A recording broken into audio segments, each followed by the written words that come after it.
कर्नाटक में चुनावी जनसभा को संबोधित करते हुए राहुल गांधी का एक बयान वायरल हो रहा है, जिसमें वो कह रहे हैं कि भारत माता है कौन।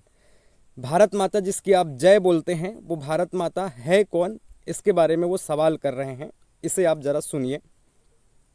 सब लोग ये नारा लगाते हैं, बहुत सुनने को मिलता है, भारत माता की जय। मगर ये भारत माता है कौन?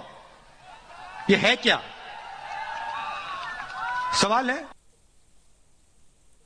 तो इस प्रकार से राहुल गांधी के द्वारा भारत माता कौन है सवाल खड़ा किया जा रहा है। इनको जरा भी समझ नहीं है। इनको सोचना चाहिए कि हर समय राजनीति में धर्म को घुसाना जरूरी नहीं होता है। हर समय सनातन विरोधी बात करना कांग्रेस के जो डीएनए में भरा हुआ है, उसे ये बार बार उजागर करते हैं। आपने देखा किस प्रकार से कर्नाटक चुनाव के समय में भी कांग्रेस पार्टी की नेताओं के द्वारा, राहुल गांधी के द्वारा भी और मल्लिकार्जुन खड़गे द्वारा भी कर्नाटक में बजरंग दल को बैन करने की बात की जा रही थी। बजरंग दल के कुछ उपद्रवियों को जेल में बंद करने की बात की जा रही थी। और इस प्रकार से हमेशा से आज़ादी के बाद से ही कांग्रेस जो है सनातन विरोधी जो रवैया अपनाई है उसे बार बार उजागर करती है। और इससे समझ में आता है कि किस प्रकार से कांग्रेस एक तुष्टीकरण की राजनीति कर रही है। और इसका फायदा फिर बाद में मोदी जी उठाते हैं, बीजेपी वाले उठाते हैं, और ये फिर एक अलग धर्म की तुष्टीकरण को शुरू कर देते हैं। तो ये एक प्रकार से राहुल गांधी ने जो सवाल खड़ा किया कि भारत माता कौन है, तो ये इनको समझना चाहिए।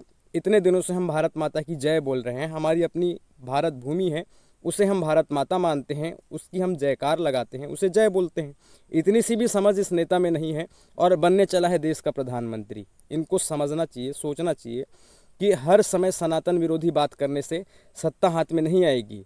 हम यहाँ पर देख रहे हैं कि सनातन को मानने वाले लोग, हिंदू धर्म को मानने वाले लोग हैं भारत में, और इनके पक्ष में भी बातें रखनी चाहिए कांग्रेस वालों को। लेकिन ये हमेशा, जैसे कि राहुल गांधी को आप देखेंगे तो कभी आरएसएस पर बैन कर दो, कभी बजरंग दल को बैन कर दो, कभी विश्व हिंदू परिषद को बैन कर दो। इस प्रकार की बयानबाजियों से पता चलता है कि आप हमेशा से ही मुस्लिम तुष्टीकरण की राजनीति करते रहे हैं, जो कि हिंदुओं के लिए और सनातन को मानने वाले लोगों के लिए एक भद्दा मतलब मजाक है। और इस प्रकार से जो आप राजनीतिक तुष्टीकरण की अपना रहे हैं, वो राहुल गांधी बहुत गलत कर रहे हैं। और अब समझना होगा, और जिस प्रकार से धर्म की राजनीति यहाँ पर दोनों पार्टियाँ कर रही है, उनसे बाहर आना होगा और इनको मुंहतोड़ जवाब देना होगा। नमस्कार, जय हिंद।